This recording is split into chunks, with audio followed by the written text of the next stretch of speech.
నమస్తే వెన్నెల టీవీకి స్వాగతం. అనంతపురం జిల్లా గుత్తి పట్టణంలో ఆర్డీటీ సంస్థను యథావిధిగా కొనసాగించాలని కోరుతూ గుత్తి మండలంలోని అన్ని గ్రామాల ప్రజలు గాంధీ సర్కిల్ వద్ద సేవ్ ఆర్డీటీ నినాదాలతో నిరసన చేపట్టారు. ఈ కార్యక్రమంలో వ్యక్తులు మాట్లాడుతూ జిల్లాలోని అన్ని వర్గాల ప్రజల సంక్షేమం, అభివృద్ధి కోసం నిరంతరం శ్రమిస్తున్న రూరల్ డెవలప్మెంట్ ట్రస్ట్‌కును కేంద్ర ప్రభుత్వం నిధులు రాకుండా అడ్డుకోవడం బాధాకరమని, వెంటనే కేంద్ర ప్రభుత్వం తన నిర్ణయాన్ని మార్చుకోవాలని, లేదంటే పెద్ద ఎత్తున దీక్షలు, నిరసనలు చేస్తామని వారు డిమాండ్ చేశారు.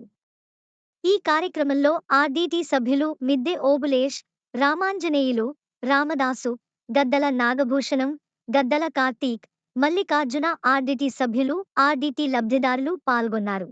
25 ఏళ్ళు కట్టుకొని ఈ రోజు ఆర్డీటీ నాశనమైతుందని రావాలని చెబితే ఇళ్ళ కింద ఫ్యాన్ వేసుకొని బతుకుతున్నారు. అది ఏమైనా అర్థం కాకుండా మీకు ఇంకొకటి ఆరోగ్య రీతిగా ఎన్నో లక్షల ఖర్చు పెట్టినా కానీ ఒక సంస్థ ఆర్డీటీ కుల మత అనేది లేకుండా అందరికీ సహాయం చేసిండేది ఆర్డీటీ సంస్థ. దాన్ని తెలుసుకొని ప్రతి ఒక్కరూ ఆర్డీటీని సంస్థ కోసం నిరాహార దీక్షలైనా చేసి ఈ ఆర్డీటీని కాపాడుకోవాలన్న బాధ్యత ఎంతైనా ఉంది. ఒక మాలో ఒక ఎంఆర్పీకే కాదు, ప్రతి ఒక్క కులానికి తెలిసినది ఆర్డీటీ సంస్థ. దాన్ని ప్రతి ఒక్కరూ తెలుసుకోవాలి. ఈ అవకాశం ఇచ్చిన ప్రతి ఒక్కరికి జైవీములు. ఇప్పుడు మన అన్న వచ్చినాడు, అన్నగారికి మాట్లాడతారు. ప్రకాశం, ఆ తర్వాత ఉత్తరాంధ్రలో కొన్ని ప్రాంతాలు, తెలంగాణలో కరీంనగర్, మిగతా కొన్ని ప్రాంతాల్లో ఆర్డీటీ సేవలు విస్తరించడం జరిగింది. ఆర్డీటీ ముఖ్యంగా బడుగు బలహీన వర్గాల వారికి విద్య, వైద్యం, ఉపాధి రంగాల్లో సేవలు అందిస్తూ ఉంది. ముఖ్యంగా ఏ రంగాలని ప్రారంభిస్తుందంటే ఎస్సీ, బీసీ, మైనార్టీలకు, అట్లాగే కులాన్ని చూడకుండా వికలాంగులకు. మనం ఈరోజు టెక్నికల్ రిజల్ట్స్ వచ్చినాయి. రేపు ఇంటర్మీడియట్లో జాయిన్ అవ్వడానికి ప్రతిసారి ఆర్డీటీ చట్టం నిర్వహించింది. దాదాపు 300 కోట్ల రూపాయలు ఇంటి నుంచి ఇంటర్ పోయే వాళ్ళకి ఖర్చు పెట్టేది. ఈ సంవత్సరం 300 కోట్ల రూపాయలు వాళ్ళకి వస్తుంది. ఆ తర్వాత ఉన్నత విద్య అంటే degree, PhD, doctor course, engineering చదివే వాళ్ళ పిల్లలకు కూడా పేదరికాన్ని బేస్ చేసుకొని వాళ్ళకి ఆర్థిక సహాయం అందిస్తారండి. అట్లాగే ఈరోజు వైద్యం ఎంత కష్టంతో కూడుకున్న విషయం అనిపిస్తుంది. కార్పొరేట్ ఆసుపత్రిలో మనం పోయినామంటే 100 రూపాయలకి 10,000 రూపాయలు బిల్లు చూపిస్తూ ఉన్నారు. అంటే లేని టెస్టులను చేపించి డబ్బులు పెంచుతూ ఉన్నారు. కానీ ఈరోజు ఆర్డీటీ వల్ల భక్తులపల్లి కానీ, కళ్యాణదుర్గం కానీ, పూజలు కానీ మన జిల్లాలో బ్రహ్మాండమైనటువంటి వసతులతో ఆసుపత్రులు ఉన్నాయి. పేదవాళ్ళు అక్కడికి ఈ గవర్నమెంట్ ఆసుపత్రులు పోతే కాలుకు కష్టం ఉంటే డబ్బులు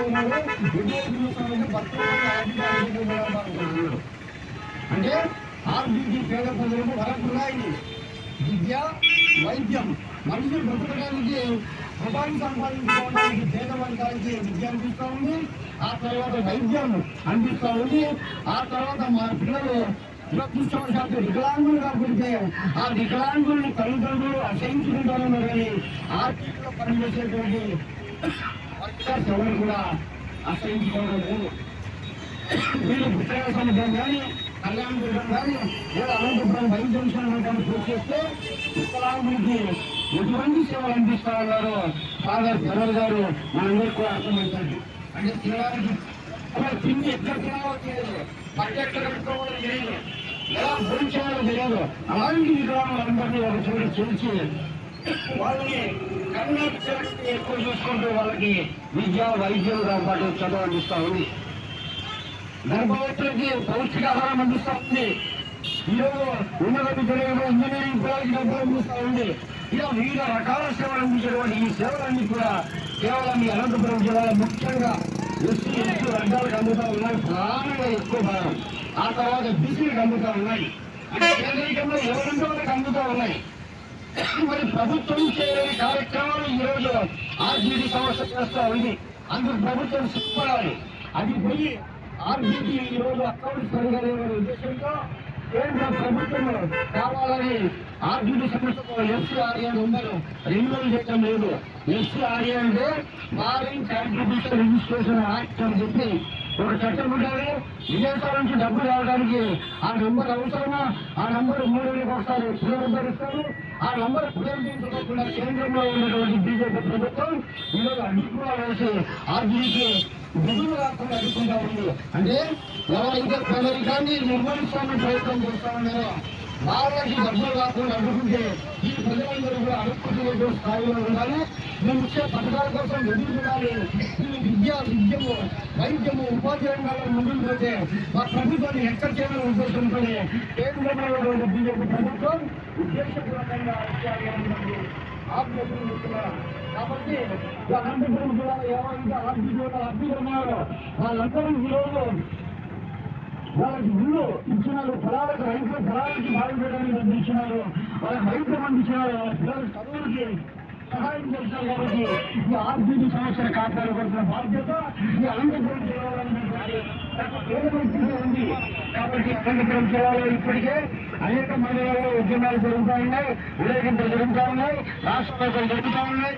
మళ్ళీ నిన్నగాక మనం 3 రోజుల క్రితం అనంతపురం కేంద్రంలో తెలుగుదేశం పార్టీ ఎంపీల గురించి 6 వర్గ పార్టీలు సిపిఎం, బీజేపీ అన్ని పార్టీలు కూడా కలిసి జడ్జి హాల్లో మీటింగ్ పెట్టి వాళ్ళకి వార్తలు ఇవ్వడం జరిగింది. ఎంపీలకు మీరు ఏం వ్యవస్థ పడతారో తెలియదు, ఆర్టీడీకి ఎస్ఆర్ఏ నంబర్ రావడానికి మీరు ప్రయత్నం చేయాలా అని చెప్తే మేము చంద్రబాబు దగ్గరికి పోయి మీరు రికమెండ్ చేసుకొని ఎంతో పథకం మోడీ దగ్గరికి వెళ్ళి ఎస్ఆర్ఏ నంబర్ పునరుద్ధరిస్తామని చెప్పి మాట్లాడడం జరిగింది. వాళ్ళ మాట మీద మనం ఎదురు చూస్తూ ఉన్నాం. వాళ్ళు కూడా మాట ఇచ్చిన ప్రకారం మంచుకోకపోతే జిల్లాలో ప్రతి మండలంలో ప్రతి గ్రామం నుంచి కూడా ఉద్యమం మొదలవుతారని సంబంధితంగా తెలియజేస్తా ఉన్నాం. కాబట్టి అధికారులు, ఇంటెలిజెన్స్ అధికారులు ఈ విషయాన్ని మీరు కేంద్ర ప్రభుత్వం దృష్టికి తీసుకెళ్లాలా, పేదలకు సహాయం అవుతుంది. దాదాపుగా 1 లక్ష గృహాలు పేదలకు, నిరుపేదలకు కట్టించడం జరిగింది. ఏనాడు కూడా ఆర్టీడీ అనేది కులం కానీ మతం కానీ చూడలేదు. ఓన్లీ పేదరికం ఎక్కడుంటే అక్కడ సేవలు చేసింది. నిరుపేద రైతులు ఎవరైతే ఉన్నారో వాళ్ళకి జేసీబీలు పెట్టి భూమి విస్తరణ పనులు చేయించింది. ఇప్పుడు దాదాపుగా 1 రోజుకి ఆర్టీడీ హాస్పిటల్ ద్వారా 1 రోజుకి 3,000 మందికి సేవలు అందిస్తుంది మన ఆర్టీడీ సంస్థ. దాదాపుగా కొన్ని వేల కోట్ల రూపాయలు పెట్టి మన పేద విద్యార్థుల కోసం, ఉన్నత విద్య కోసం వెచ్చిస్తుంది. అదేవిధంగా బడుగు బలహీన వర్గాల్లో, గ్రామీణ ప్రాంతాల్లో సాయంత్రం కూడా ట్యూషన్ రూపంలో చెప్పడానికి అనేక గ్రామాల్లో 100 బడులు నిర్మించి వాళ్ళ ఉన్నత స్థితికి పాటుపడుతుంది ఆర్టీడీ. ఏనాడు కూడా ఆర్టీడీ ఒక వర్గాన్ని కానీ, ఒక కులాన్ని కానీ, ఒక మతాన్ని కానీ ప్రోత్సహించలేదు. పేదరికాన్ని నిర్మూలించాలని చెప్పేసి ఆర్టీడీ సంస్థ ప్రయత్నించింది తప్ప మేము ఈ సభాముఖంగా రాష్ట్ర ప్రభుత్వానికి, కేంద్ర ప్రభుత్వానికి ఒకటే చెప్తున్నాము, దయచేసి మా ఆర్టీడీని మీరు కాపాడండి. మాకు రావాల్సిన, మా ఆర్టీడీకి రావాల్సిన నిధులు మాకు ఇవ్వండి. మా ఆర్టీడీకి పేదలకు సేవ చేసే అవకాశం కల్పించండి అని ఈ రాష్ట్ర ప్రభుత్వాన్ని, కేంద్ర ప్రభుత్వాన్ని మేము కోరుతున్నాము. ఈ ఫారిన్ కంట్రిబ్యూషన్ రెగ్యులర్ యాక్ట్ను పునరుద్ధరించి ఆర్టీడీ లేనిది అనంతను ఊహించలేము అని మరొకసారి తెలియజేసుకుంటూ ఆర్టీడీని కాపాడుకుందాం, అనంతను రక్షించుకుందాం అని చెబుతూ ఈ అవకాశం ఇచ్చిన ఇక్కడికి వచ్చిన